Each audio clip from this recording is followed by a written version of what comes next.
Shalom, bem-vindos a mais uma aula de hebraico bíblico, nossa terceira aula do curso do nosso estudo do hebraico bíblico. Na aula passada nós falamos sobre as vogais longas, eu falei um pouco sobre a história das vogais, que lá no passado, antes de 1400 a.C., não existia sequer indicação de sinais de vogais. Depois surgiram, num período que é um período entre o reinado de Davi, um período posterior ao reinado de Davi, surgiram as matres lectiones, que são as consoantes que indicavam vogais. Até passar muitos e muitos anos, e cerca dos anos 500 a 700 depois de Cristo, a divergência entre vários teóricos, surgem os sinais massoréticos, criados por estudiosos chamados massoretas. Por isso que a Bíblia hebraica é chamada de texto massorético, por conter esses sinais, que são sinais vocálicos, criados pelos massoretas. Na aula passada falamos também sobre as vogais que são longas por natureza e as vogais que são longas por posição. Se ficou alguma dúvida, volte na aula passada e recorde. Hoje nós vamos falar sobre as vogais breves. Vamos voltar com o texto bíblico de Bereshit, de Gênesis. Olhem esse texto que vai aparecer para vocês aí na tela. Eu quis novamente, como eu disse na primeira aula, nós vamos focar um pouco nesse texto de Gênesis para que você consiga fixar bastante o seu entendimento e construir o aprendizado em cima desse texto. Novamente, olhem a palavra hebraica Bereshit, que aparece acima do Bereshit que está em português, pelo menos transliterado em português. O que você vai observar? Existem vogais aí que inclusive nós falamos na aula passada. Eu não sei se agora você já consegue visualizar. Temos vogais, uma das vogais, que nós falamos na aula passada, que nós chamamos de tserê. Vai aparecer um pontinho mostrando essa vogal. Se essa vogal tserê equivale ao nosso E, então nós já sabemos que tem um E aí embaixo da segunda consoante dessa palavra Bereshit. E existe embaixo da segunda letra, da palavra Bereshit. E existe embaixo da quarta letra dessa palavra Bereshit, também vai aparecer sinalizado, uma outra vogal. Só que essa vogal, se você for reparar bem, nós ainda não vimos ela, ou pelo menos eu ainda não falei sobre ela. Essa vogal nós chamamos de Hilek, e essa é uma das vogais que nós vamos abordar na aula de hoje. Então volte aqui para mim. Hoje nós vamos falar sobre as vogais conhecidas como vogais breves. Eu tenho um pequeno macete para diferenciar vogais longas de vogais breves.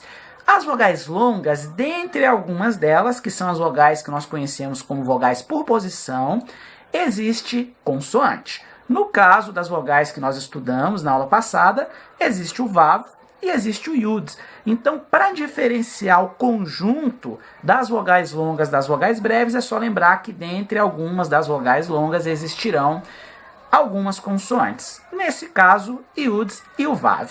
Mas nas vogais breves, reparem aí esse quadro das vogais breves. Eu vou sinalizar única e exclusivamente esse quadro agora. Nesse quadro não existe nenhuma vogal que possua alguma consoante auxiliando. Ah, professor, mas essas vogais, esses pontinhos que você falou de sinal massorético, eles estão embaixo de uma consoante. Sim, estão embaixo do Aleph. Mas eu poderia utilizar qualquer outra consoante para demonstrar os sinais massoréticos. Mas, como a maioria das gramáticas escolhem utilizar o Aleph, para você dar continuidade aos seus estudos em outros vídeos, em estudos na internet, e através de gramática eu vou utilizar, assim como quase todos os professores e gramáticos utilizam, o Aleph. O Aleph não tem som, o Aleph não tem como ser traduzido para uma outra letra no português ou em outro idioma, mas ele serve para várias questões gramaticais. Vamos às letras. A primeira letra, a primeira vogal breve, nós chamamos ela de patá. Ah, professor, quer dizer que eu posso usar o A como patá ou posso usar o A como kametz? Sim, pode ser utilizado o kametz ou pode ser utilizado o patá. Quando for utilizado o kametz, vai ser o A longo, o A, e quando for utilizado o patá, vai ser um A curto, ou um A como nós chamamos de A breve. A segunda letra nós chamamos de segol, são esses três pontinhos que aparecem embaixo do Aleph. Esses três pontinhos, chamados segol, vão representar o E breve. O E longo nós aprendemos que é o tserê ou serê, que são dois pontinhos um do lado do outro, E o E longo é o segol. 2 pontinhos um do lado do outro e um pontinho bem no meio, entre esses 2 pontos logo abaixo. Depois do segol, nós vamos ter o hirek, que vai ser considerado como o I breve. O I longo, nós aprendemos, é o hirek yud. É o hirek mais a vírgulazinha voadora, que é a consoante yud. Nesse caso aqui, esse hirek que até está lá no Bereshit, esse hirek é o hirek curto, é o hirek breve. Ele não possui um yud junto. Temos agora uma letra um pouco complicada. Volte lá no quadro das vogais longas, eu vou sinalizar também as vogais longas, e olha o kametz, ou kametz. Lá no kametz é o mesmo sinal massorético que é utilizado agora. E aí, aluno, você tem que tomar um cuidado. Eu não consigo diferenciar o kametz ou hatuf, alguns chamam de hatuf, que é o mais correto. Eu não consigo diferenciar o hatuf, que não equivale ao A, mas equivale ao O breve, ao O curto, porque o O longo nós aprendemos que é o rolen. Eu não consigo fazer a diferenciação quando eu olho um texto, quando eu olho uma palavra que possui esse sinal massorético, porque utiliza o mesmo sinal. Tanto o kametz hatuf, assim como o kametz, que alguns chamam de kametz gadol, para diferenciar, usam o mesmo sinal. Mas, no caso da vogal longa, nós vamos falar que esse kametz, ele representa um A, e no caso da vogal breve, esse kametz ou hatuf representa um O breve.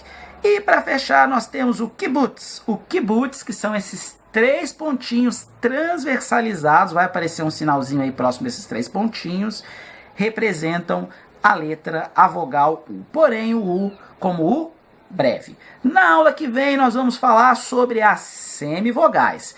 Aguardo vocês.